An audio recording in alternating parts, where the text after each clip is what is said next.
Okay, obviously a quick turnaround. You're going to hear me say that a lot in league play. I already have a quick turnaround here between one game from the next year and a really quick turnaround here with the stretch. It's in some ways it's almost like playing a tournament with Wednesday, Saturday, Monday games here. So they're coming at us, really quality teams. That will need to be ready to play, and teams that are going to present a lot of challenges. Obviously, Northwestern is, I think, as hard to play as anybody in the country because of how well they execute. They are just, Chris does a phenomenal job putting the defenses in really difficult position. They've obviously got really good players and talented kids, and they make you be really, really highly detailed and play at an optimal level. I'm sure that'll be the case tomorrow night. That's going to be demanded of us. It's going to tax our defense as much as any team we played against all year. So it's a lot to obviously a lot to prepare for, as much as they run and as effectively as they run their half-court offense, and as good of players as they have. So we'll need to be ready to go. Chris, when you have Wednesday, Saturday, Monday games, and there's travel involved for all of them too, or I guess not the Monday game, but what's the schedule like? Are you only going to be able to practice like twice for 3 games or once for 3 games? Yeah, it's going to be limited.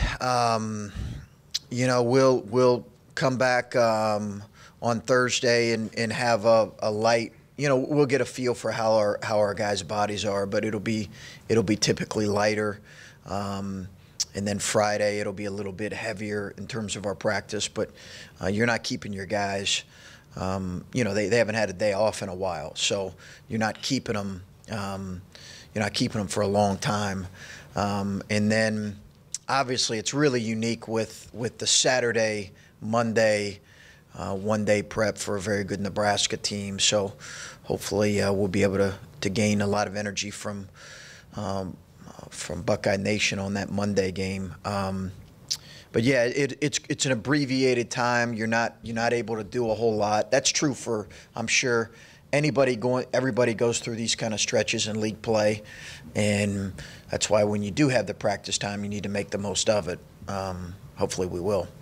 Is this the kind of year or time of year where you start to see maybe the younger guys hitting a little bit of a wall? And then does the schedule right now make that a little more challenging, where you're trying to find time off and they're also playing more games than maybe they've ever played? Yeah, I think, for guys that have probably logged a lot of minutes, and I think for the most case, all of our guys have all of our young guys have played in almost every game and been a big part of what we're doing. So, yeah, it's a long season for them, long season for anybody. But you do typically see that with young guys who just, they're playing. This is almost like a high school season right now. So we'll see how they respond. We'll obviously keep an eye on all of our young guys, but in particular our 3 freshmen. You mentioned Northwestern. Obviously a tournament team last year. When you watch them on tape, why have maybe they struggled, at least in terms of their record? What have you seen that maybe isn't clicking for them right now? I'm not sure, because I don't know. I don't know. Obviously we played them last year, but I just wouldn't say I'm familiar enough with maybe both teams and comparing both teams. I do feel like that they have the potential, as a lot of I really believe there's about a lot of teams in our league that they have the potential to go on a major run. Chris does a great job, and they have the talent to do that, the pieces to do that, and I just got a lot of respect for how they do things. So, I have trouble enough diagnosing our issues, so I just try to stay away from diagnosing anybody else's. Their point guard McIntosh has been around a while. What problems does it create for your team going up against a veteran point guard like him? Great passer. McIntosh is a great passer, great vision, really good size for the position, doesn't turn it over, hard to speed him up. He's got a great pace to his game. Again, you know, the places Chris puts him and utilizes him make it very difficult. And he's just a big veteran guard. He can make shots. He's great making plays in kind of the mid-range too. Floater, mid-range, kind of reversing his course and using a shot fake. He can be really effective. But Lindsey and Law are really good too, you know, and they just, anybody, any one of those three can get you. And I really like the Pardon kid inside too. I've liked him since high school.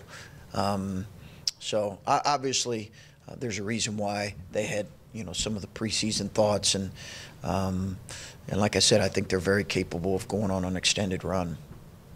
I think pretty much every time we've talked to you since the start of Big Ten play, you've brought up, you know, we're going to hit some bumps here and whatnot, but you haven't. And I know there's still a lot of games to be played and whatnot, but does this surprise you? I mean, are you, given, you know, having to go on the road last week and whatnot, are you surprised that you guys have not struggled a little bit more? Yeah, sure.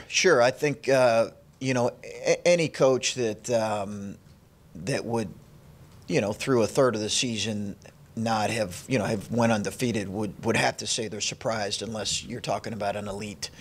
You know, maybe if you're Kansas or Duke, maybe you say that, you wouldn't say that, but sure, I think there is an element of surprise. As much as possible, though, we've just, you know, I think our guys realize how hard league play is, and I think, you know, we're not trying to project anything about getting knocked around. We're just trying to be realistic, and the reality is through the course of a game or through the course of a league play that does happen. And I think our guys understand if we are not really well connected on both ends, both at home and on the road, we're going to have a long night. I just think, fortunately, we've had our, you know, a really good play. Our team in general has played well, and our really good players have led the way with that, both at home and on the road. Speaking of that, Kate has started a little slow the last two games. When you see him miss the first few shots, I mean, do you get a little nervous? I mean, obviously he's been such a big part of your offense. Yeah, you know, I think it's probably unrealistic to expect this type of offensive efficiency to continue for him, even as great of a player as he is. You know, I think that just like, you know, we're going to get, he's going to get everybody's best shot, right, given what he's done up to this point. And I think whether that's going to come in physical play or in teams really scheming against him, I didn't, you know, I don't really get super nervous, because I just want him to stay, you know, we're going to hopefully put him in enough good positions to get open looks, and he just needs to take what the defense gives him. There may be a time or two in games moving forward where he's got to be a little bit more of a facilitator in some ways, because of how much attention he's going to get. I'm not sure. He'll have to read the game, but so far up to this point, I don't feel like he's been aggressive without forcing a whole lot of stuff, which has been really good to see, and can be hard for a guy who scored it like he has. And if he, you know, doesn't have it one night or gets in foul trouble or something, I mean, is there a plan B offensively? I mean, I know other guys have contributed, but not at that same level that he's been able to do. And I don't know if you're going to go into who or what, but yeah, I think that would be spread out among a number of guys. We'd obviously have to be even better defensively, but his absence hurts you on the defensive end as much as anything. You know, I think we've got other capable guys for sure. It would just need to be spread out, whether that's we're throwing the ball inside, or you know, our perimeter guys are making plays, or you know, offensive rebounds. But obviously, when you pull 20 points out, it can be a factor. But we would need to be able to. Other guys would need to be able to step up, and I think that'd be spread across. I asked you a lot about the turnover number as it seemed to come down here, and I think it's like 14% in Big Ten play or something like that. How much of that is cutting down on things like charges and traveling, as opposed to just, like, I think guys are just going to throw a bad pass every now and then, but yeah, cutting down on the other things, how much has that been a factor in bringing that number down? Well, I think it's a big part of it. We finally cracked the under 100 in the turnover percentage rankings in the country of among 352 teams. I think we're 99th this morning, so we threw a little party in our offices celebrating that fact. We've still got a long ways to go with that, but it's important for us to continue to improve our footwork. It's important for us to continue to understand, the right plays to make. And I think our guys have done that. There was a play the other night against Rutgers where it was kind of a scramble situation, and I thought CJ made a really nice play. He could have forced stuff up there, and he kind of let movement happen and then made this simple play, and it created an open look. And maybe those were plays that we weren't making earlier in the year. But I think they see the correlation between that and winning. You can't in league play give teams extra possessions, and that's important. Now the flip side of that is I would like for us to be a little bit more active in terms of forcing turnovers defensively, but that's been good, and hopefully it'll continue.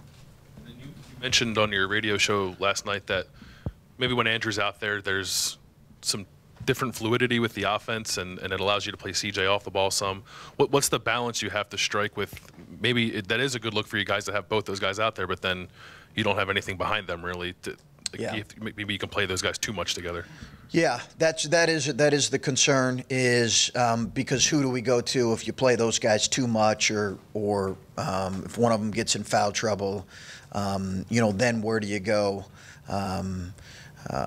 You're right. I think I've thought about that, but Andrew's ability just to kind of move the ball, and I think people know by now he can make open shots. He's such a willing ball mover, and for him, it's not necessarily about getting the assist, although he's done a good job of that. It's just about a passing and moving it, and he pounds it a little bit too much at times, but he's just got such a willingness to get the ball moving, and he likes doing that, and it's really helped CJ. I think it's helped Kate, it's helped JT, it's helped all of our guys. It certainly helped our offense, our ball movement, not just with him, but with everybody. It's helped Cam, hopefully that will continue. And again, I think it's kind of who he is. He connects things out there when he's out there. I think we all thought that he would probably just always swap in and out for CJ when we looked at the roster before the season started. Is he taking some minutes from like Musa and Cam at this point? Well, we're playing him a little bit more. We're playing those guys together at the two a little bit, with the one and the two a little bit more. So, I guess whether you say taking minutes or not, we're playing those two guys together. So I haven't really calculated and seen who's losing minutes out on that scenario or not. I think having two kind of point guards out there at one time has been good for our offense. You've talked about slow starts to halves into games. Are you getting enough from your starters right now? We talk a lot about bench points and things like that, and I know the starters are scoring, but the way that you guys have started halves, are you getting what you want from your starting group consistently? I think it's from game to game. I think last game we did. I felt like that. You're not always going to start the game. They want to win too, right? So you're not always going to start games, on an 8-0 run. I think, or start halves. I think that there are times where we were, I didn't love the approach, maybe coming out of the second half. And it was more honestly defensive approach. Obviously Iowa and Michigan State a little bit, but you can flip that to Michigan, and we were on fire coming out of the half. So I just think as much as possible we're trying to preach consistency when it comes to that. If it's something we talk about and need to talk about. But I like what this starting group is giving us right now. It's not to say it won't change. It could potentially change as the year goes on. I don't like to make a ton of changes at this point, but if it's if a guy's effort or we feel like it needs to happen, I'll do that. Coach, You've been the head coach of several ranked teams before, but a lot of the players on this Ohio State team have not been. Ohio State hasn't been ranked since 2015. Do you sort of notice a change in the mentality in the locker room among the players when they get ranked? I haven't really, noticed a difference from, I guess, yesterday to the day prior. I hope that our guys feel confident in what we can be, but we didn't discuss national rankings and all those kind of things. We didn't discuss it at any point in the season, and I haven't really ever discussed it with the team that I've coached that's been nationally ranked, just because that's great for your fan base. It really is, but if I felt like it got us something at this point, outside of maybe some attention, I would probably be happier. But right now, we've got a lot of work ahead of us, and we got to earn whatever we're going to get.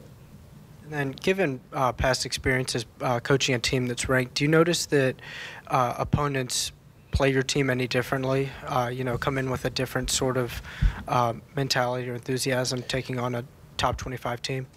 Sure. I think that's human nature. I think for any coach to kind of say otherwise is probably, it's just not realistic. I think probably there is an added energy in a lot of, maybe not in every team, but there can be an added energy. And I think our guys are going to need to be prepared and ready for that. And, we'll see if we can handle that. Obviously, we've got a really, really full week ahead of us, but given where we're at, I think that's to be expected. We're going to get a lot of people's best shot. This is along the lines of, I guess, a lot of things we're asking you, but if people looked at this roster before the season, I think they would look at it and say, they don't have a point guard. And you seem to be kind of growing in confidence at that position now with the way that Andrew and CJ are playing. I guess, could you just explain a little bit the growth you've seen in that position in particular, and how confident you are now with those two guys kind of running the show for you? Yeah, I feel really confident in those guys because they've done it now over a period of time, and I think I feel confident in. We have to continue to get better on both ends, but what those guys have also provided is pretty solid defense. And again, that's going to get challenged in these upcoming games, but pretty solid defense. So on both ends, I feel like we've been pretty effective at that position. And it's been really a key for our success. I think, guys, I just think it takes a lot of time for, a point guard to understand what we expect of them. That's true for any new coach. What I feel really grateful for is that we didn't take a few lumps earlier in the season as, they were trying to figure us out and we were trying to figure them out. Because that can clearly happen with a new coaching staff and new expectations, and we were able to play through some of those growing pains. When you say take lumps, do you mean like losses, or do you mean like personal? He's kind of annoyed at the way how hard you're coaching him, kind of thing. Yeah, perhaps they've been annoyed. I've been annoyed too, so there's been a common theme there. But no, I think losses. I'm saying I think that we've really got really good kids, and CJ's a terrific young man, and so is Andrew at that point guard spot. So. Good players want to be coached, and again, we don't. It's been discussed that. We can challenge our guys, but by no means are we over the top. We're just, pretty direct, and the credit belongs to them for how they've played, and hopefully we can continue to get better at that position. You guys are coming off a game in which you gave up a season-low 46 points to Rutgers, and with the Scarlet Knights shooting around 26% from two-point range. Can you kind of talk, what is did the approach defensively change at all going into that game? No, I think we've been, for the most part, pretty consistent in our defensive effort, and we have to be. We absolutely have to be, because if we're not, it's going to be a long night. So I don't think there was a difference in an approach. I think we've got it. That's kind of how good are you night in, night out. Now, I will say this. I think Rutgers missed some shots that when they come here, and they also had one of their better offensive players out. So I think that factored in. I think when they come here, they'll probably make those shots. Some of that, it really sometimes boils down to teams just not making shots. And I think that was a little bit of the case in that game. And then one of the things that it seemed like you just played bigger than Rutgers. Can you kind of talk about the impact of kind of the evolution of Caleb Wesson down low and how he's kind of evolved in that defensive kind of unit? Well, he's done a really good job for us in a lot of areas. We've got to continue to work with him on finishing better and being a little more efficient, which we've talked to him about. But just really pleased with his ability. One, he's a really smart kid, as is his brother, and they have a good feel for how to play the game. And I think he's been able to, understand staying out of foul trouble yet still being aggressive. I think he realizes that he's got a long ways to go, but he's improved in his defense. I think this is really going to be taxed on tomorrow night because of how much ball screen coverage is going to be involved in this game. But I've been really, pleased with his growth in that area, and he deserves a lot of credit for it.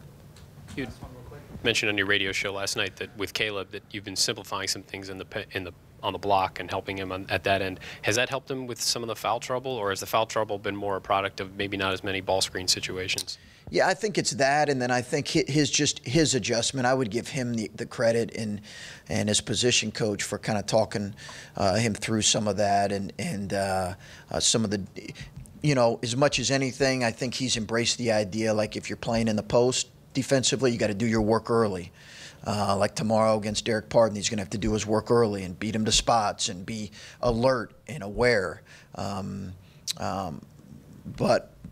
I think that's probably been the reason as much as anything. He's going to have another game this year where he gets in foul trouble. That's normal.